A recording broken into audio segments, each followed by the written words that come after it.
Alright, so meron tayo dito IP cam.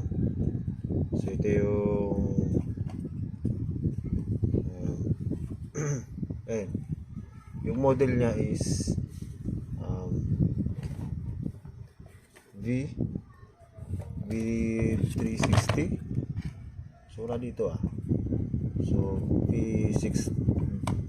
V360 Pro ata to guys. So ayan. Yata pa no?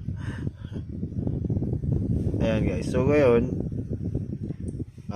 gagawa natin to ng tutorial kung paano siya i-connect sa ating mga device, cellphone, tablet. Ayan. Diyan sa dalawang klase na yung device. Okay. So ngayon kailangan dapat meron kayong internet connection sa bahay nyo. Meron dapat kayong kung hindi naman PLDT, Converge, Globe, or kahit ano ba sa medyo malakas na connection para mai-connect natin tong camera sa inyong device. Kasi magda-download tayo ng application. So sa una guys, ang gagawin ko muna, syempre itong camera, titestin natin kung nag-on. Ma-power natin yan.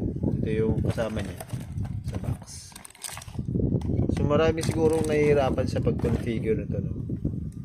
Or pag-connect kung paano mai-connect sa ating device. Kasi kahit din ako nung una, pero nakukuha naman.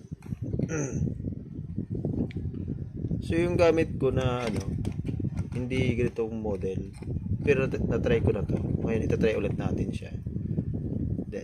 Kasi dito sa tablet natin i-connect kasi nakakonect na siya dito sa cellphone ko Ngayon naman dito sa aking tablet.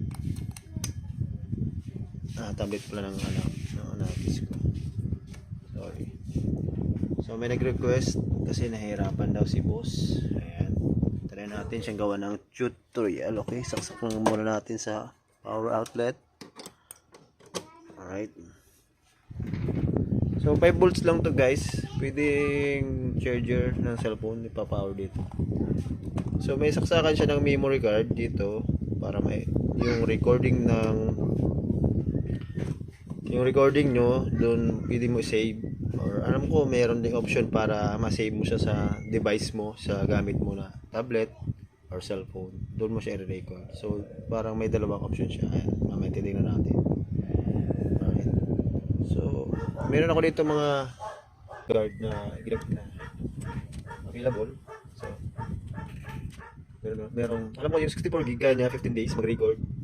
Hindi ko pa na-try kasi 22 gig lang yung nilagay ko, tsaka yung pambio ko lang talaga siya guys. Hindi talaga ako nagre-record masyado. Pag minsan, pag tinitingnan ko yung camera ko na nakalagay sa ibang lugar, yun, nire-record ko siya minsan. So ito 128 gig na ano siya, pwede 1 month. So yun yung 32 1 week ang kaya niya i-record.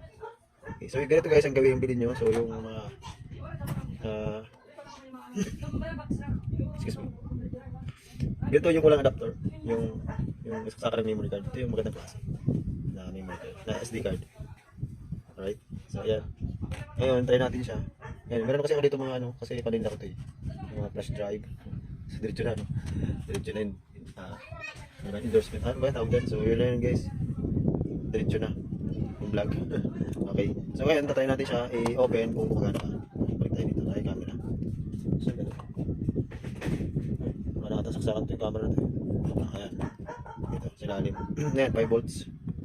Pwede cellphone na lang, pwede charger na cellphone. Ayan, diba? Oh sorry, nakapalit na pala ito guys sa wifi ko, sa existing wifi ko dito sa bahay. Ayan, meron akong router dito. Ayan, TV. So ngayon, ang gagawin natin sa kanya, i-reset natin siya kasi nakakonect na siya kasi nagsalita siya ng wifi connected na siya. So ayan, pag-reset, para bumalik siya sa factory default niya, yung bagong bilhin nyo, ganun, para dito, mayroon naman butas na maliit, patabi ng saksakan ng SD card. Yung kulay black yung kasi naginawa ng cellphone. Nagbitit ako ng cellphone. So yan, i-press natin yan. Ayan, straight lang. 10 seconds. Okay, yan. 1, 2. Ayan, mabilis na. Hindi siya, Kala ko magbago. Yan, nagsalita naman siya guys eh. Iscan tayo yung QR code. So, kung hindi nyo ma-scan, try natin mag-download na lang app. Kasi ang alam ko eh, yung scan na yan para yan sa app, sa application. So, try natin guys. So, ito pa lang SD card guys. Optional to kahit wala SD card, magagamit nyo. Hindi nyo naman talaga, need ng memory card or SD card para gumana to. So, kukunik pa rin yan dyan kahit sa device, kahit wala dito. Okay? So, purpose lang talaga, pag mag-record kayo, kailangan nyo ng ganito, SD card. Or sa cellphone na lang, kung sa cellphone pwede. So, malalaman natin yan guys mamaya. Okay, proceed na tayo para hindi masyadong mahaba yung video. So, na-reset ko na yung camera. Okay, ganito lang muna. For testing purposes lang muna tayo. Okay, may unlock kasi ito eh. Okay. Unlock ko lang. Okay, so punta tayo. Yan, nakakulik na ako sa wifi. Ay, hindi pa pala. Open wifi. Okay, once na-connected na kayo sa wifi guys. So yan, connected na.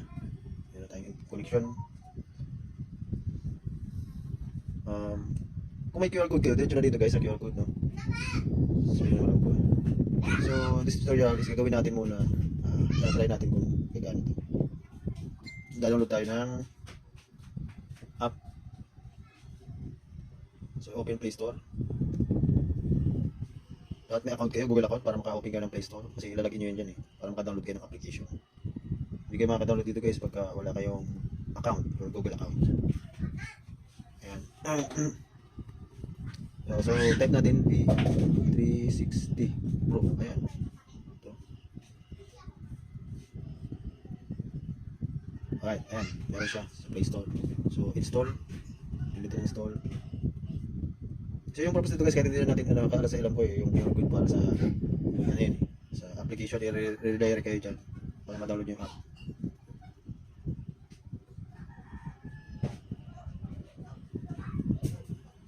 Okay, download lang. Okay, 93 MB. So okay, post ko lang ng video. Bagal, kaya 10%. Wala ako sa saan ba lang ako. So okay, hanggang sa matapos guys, download nyo yan, then install nyo. Yun, 99%, okay, 100. So mag-install na yan dito guys, installing. Okay, gusto mo mag-off nito. Ba't ka na? Ba't install ulit? No, ba't ka na? Nangyari. So ulit, ganun. Alright, so ulit tayo dito sa tablet, hindi na-install, no? Yung baka di compatible, so cancel na natin yan. So ipa tayo dito ngayon sa cellphone. Ayan. So dito sa cellphone ko, meron na ako naka-install na yung app, yung tulad din ito guys, no? So ayan, so punta lang tayo dito. Once na-install nyo na, connect, open nyo yun guys, yung app. Okay. Sorry, hindi nakakonect pala ito sa wifi. Okay, open ko muna sa wifi. Sa internet. So ayan, once na connected na, agree, check nyo lang yan, then so skip mo lang yan. Skip. Identity expired. Please log in. So okay, so pag ganyan, pwede rin dito pala try without account. So mas maganda kasi may account, kasi kahit saan mo siya i-log na device i-open, pwede basta mai-login mo yung account mo kahit nasaan ka. Okay, so mas maganda guys kung meron tayong account, no? Okay, so try natin dito. Kung meron na kayong account or kung wala pa, pwede kayo mag-register. Okay, register region. So registered with mobile number. So dito tayo, select region Asia. Tama. Okay. Pilipinas. Okay. 99.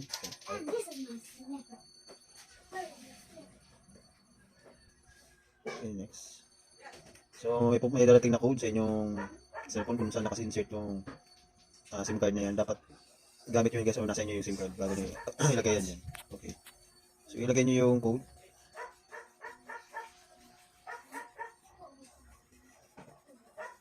Ayan. Magkakaiba yun guys, no? Iba-iba yung code niya. Okay, mag-set tayo dito ng password. So may mga ads yung ano, mayroong mga ads. Kasi i-kiss nyo lang yun guys. So gawa kayo dyan ng password, kahit ano. Okay lang yun guys, basta mahirap. Type ko yun, confirm. So, ayan. Tapos bumalik siya dito sa interface. So, try natin i-like yung code. Okay na ba yun? Try natin. Okay, login. Ulit. So, yung number na ginamit nyo, yun yung ilalagay nyo dyan. Hindi siya. Okay. So, ayan guys. Tinanggag yung 0. So, nahan. Try natin ulit login. Ayun. Ayan, diba? So, save natin para hindi tayo mag-login sa sunod. Mag-type. Ayan guys. So, nakalagin na tayo. So, ganun lang gagawin nyo. Hindi nyo napalalagay yung 0909 or 0 sana. Tatanggalin nyo na yun sa number. And then, ayan. Add tayo dito ng device. Plus.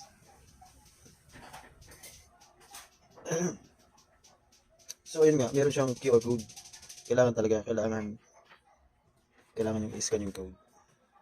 Or, can find QR code on this device. Please click here. So, pwede siguro a device ID. Ayan, pwede naman siguro dito guys. Kasi kung halimbawa, diba, erase na yung QR code niya, na-erase na. Ayan, meron siyang ano, ads.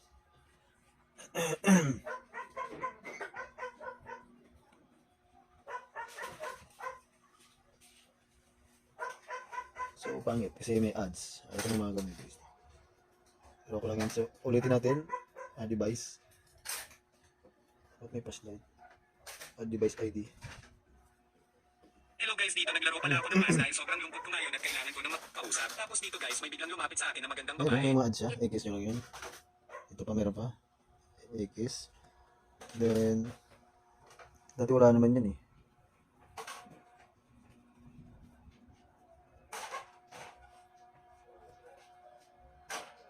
Please scan the QR code.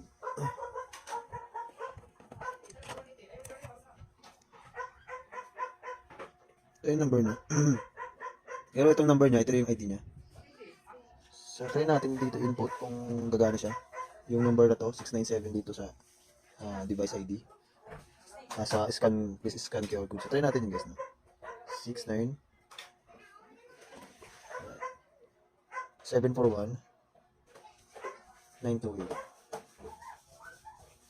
Ayan. Try natin yan din, confirm natin. So, ayun, pumasok siya. So, ito yung ID niya, yung number na yan. Kung wala na yung code, dapat na-save nyo yan guys. Or picture nyo yan para ma-save nyo. Para kahit ma-erase man siya, matanggal siya, nakasave pa rin yung ID niya. Okay. So, pipili kayo dito ng kahit saan. Kahit saan nyo siya lagay. Kung home, bedroom. So, lagyan na natin dito sa home na lang guys. Then, finish.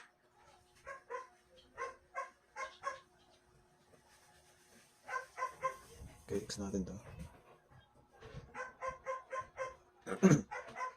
Device is offline. Open. Meron siyang ano dito. Whether the camera is powered on or offline. Yes, too far. So, ayan. Confirm natin to. Then, okay. So, tingnan natin dito guys sa Wi-Fi settings. So, panoorin nyo lang to guys. Kasi medyo talaga complicated din to i-set up si... Okay, baka naka-off talaga siya. Ulitin natin mas isa. Ayan.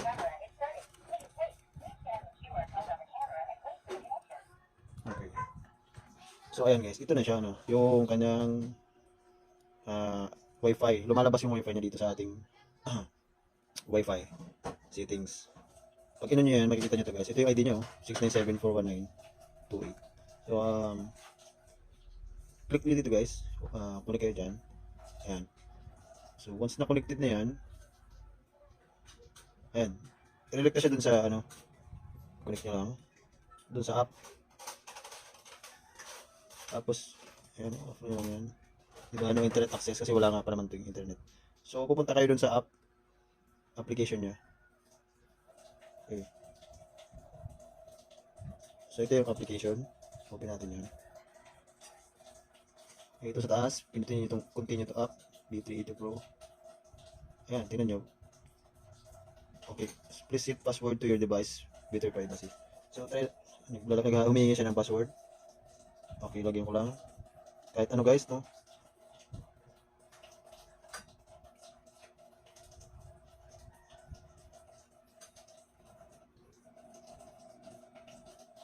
Okay.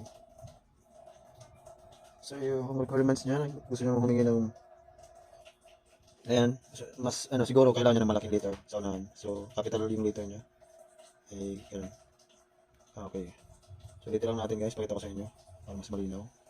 Lagay lang natin admin 123. So, 124 pala. So, ayan, tingnan nyo guys, nag-green na yung mga ano, yung kanina naka-red. Yung kanyang ano, gustong mangyari. Okay. So, ayan, admin. Ulitin lang natin yan guys. Kung ano yung type natin sa unahan. Ayan. So, weak pero ano yan, for demo purposes pa nga guys. Pag ayaw kasi sa akin bumaba ng keyboard eh. Ginagawa ko dyan. Ayan. Pindot-pindot lang kung saan para bumaba yung keyboard. So, once na nandito na sa baba, ayan, confirm na. Okay, and then, yun. Ayun, di ba? Na-open na natin yung cam. Ayan guys. Ayan. Ayan. Ito. Ayan. Okay. So, pag gumagana na, tingnan nyo dito guys. Balik kayo dito sa settings. Dapat ito, mawawala ito, yung MV697. Yung ID niya, dapat mawawala na yan mamaya. So, ang gagawin nyo dyan guys, kasi, ano wala yung internet oh. No internet yun kasi dyan kayo kumonect. Tingnan nyo. Pero naka-open yan eh. Ayan. So, ang gagawin nyo dito guys, so, ang ginagawa ko dyan, okay, punta tayo dito sa, okay, huwag dyan guys. Balik kayo dito. And, ito yung device. So, dito, tignan natin to, settings. Ayan. So, dun pala guys, no? Bukang natin. So, dito sa tatlong dot na to, tuloy, Bicol. Ayan, tatlong dot, tapos settings. Okay. So, dito sa network, ayan. EP hotspot. So, okay. Open nyo itong Wi-Fi station. And, select Wi-Fi. Yan. Then, ito yung, ano ko yung router namin. Ito. Okay guys. TP-Link. So, yan yung gagamit namin na router or modem dito sa bahay. So, kailangan i-connect nyo siya dyan. Okay, once na nalagay nyo yung password na tama, kukunik yan dyan guys. No? Sundan nyo lang to guys. No? And then, may password na kasi, nakasave automatic na. Sa akin na, ayun ko ba, bakit nag-automatic din. So kung ano, ilagay nyo yung password ng ano nyo, wifi nyo, Converge, may mga password dyan, ilagay nyo dyan, then save nyo lang. Ayun, nagsalita kasi guys, no, may sounds. Ayun, tinan, no? Oh, di ba? Failed siya, nag-failed. Ayun, may sinasabi siya, failed. Hindi siya na-kumonekta. Okay. Kasi, ayan, nandyan pa siya eh. So, try natin ulit. Connect tayo dyan. Baka mali yung password. Okay, try natin i-balik tayo. Tapos open natin itong device. Okay, try natin connect. Settings. Okay, then network. Wi-Fi station. Mode. Yun yung pipiliin mo. Tapos select mo itong please select Wi-Fi. Ayan. Okay. So, yung password siguro mali. Okay. Type nyo yung password ng yung modem. Sa akin hindi ko napapakita. Pero nakakainis lang kasi meron na siyang mga ads. Dati wala naman siyang mga ads. Okay, ang kailangan nyo guys ulitin yan. Punta ulit kayo dito. Nakakainis lang kasi ang haba ng tutorial natin. Okay.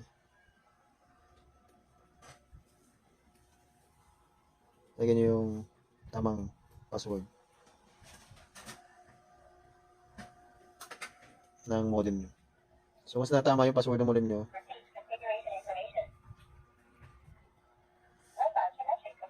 di ba? Completed na. Once na tama yung password nyo. So, nag-loading na siya. Ayan, o. Kaya natin yan. Copy natin to. O, ayan. Ayan na, pabaliktad nga lang. So, ayan. So, complete na yun guys. Tingnan nyo dito sa... Okay. Tingnan nyo dito. Ayan. Sa Wi-Fi settings, di ba? Ayan, o. Lumipat na yung Wi-Fi ko sa TP-Link. Tapos tingnan nyo, nawala na yung ano dito. Yung kanyang ID, yung NV. Ayan, yung ganyan. Yung Wi-Fi name kanina. Ay, oo na. Para dito sa camera. So, ibig sabihin yan guys, goods na siya. Yan na, hanggang ganyan lang. Ganyan lang ka, ano, kahirap. Hindi naman guys. So, pag sinundan nyo ito guys, so, nakukuha nyo rin yun. Hanggang sa uli. So, ganun lang kadali, mag-setup nyan. Medyo may ads na nakakainis na. Okay. So, balikan nyo yun. Ayun o. Marurotate nyo na yan. So, magagamit nyo na yung camera nyo. Di ba? Gumagalaw yun. Gumagalaw. Okay, di ba? So, goods na yan. So, ayan guys. So, hanggang dito lang. Okay pala. So, kung gusto nyo pa mag-add, pwede pa. Basta ganito rin yung device. Yung, kung gusto nyo mag-add ng maraming ganito. Camera. Bili lang kayo ng mga ganyan. Then, add nyo lang. Plus lang kayo dyan. Then, set up nyo ulit yung ganun. So, ayan. Pwede nyo... So, dito pala sa settings niya. Okay, dito. Okay,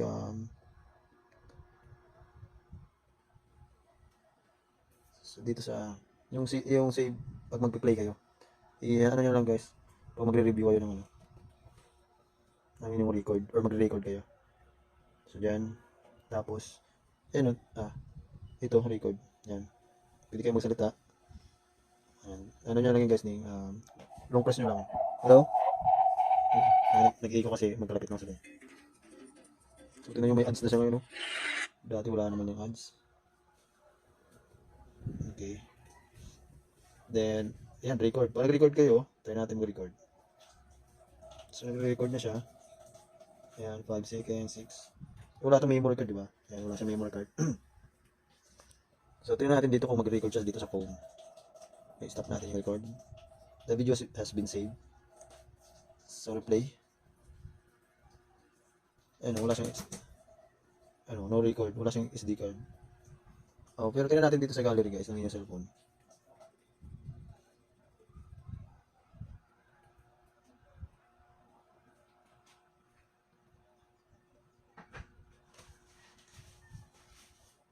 Okay, nandito siya. So, nandito siya guys. So, sa cellphone siya, pero may problema. Wala mong battery. Pero, ayan, nagre-record naman siya dito sa cellphone. Kasi kung wala siyang memory card. Ayan, diba? So, ayun lang guys. So, sana may natuto kayo or nasundan nyo na maayos. Comment lang kayo kung may tanong kayo dyan sa baba. Comment lang guys. Salamat and good luck. Bye.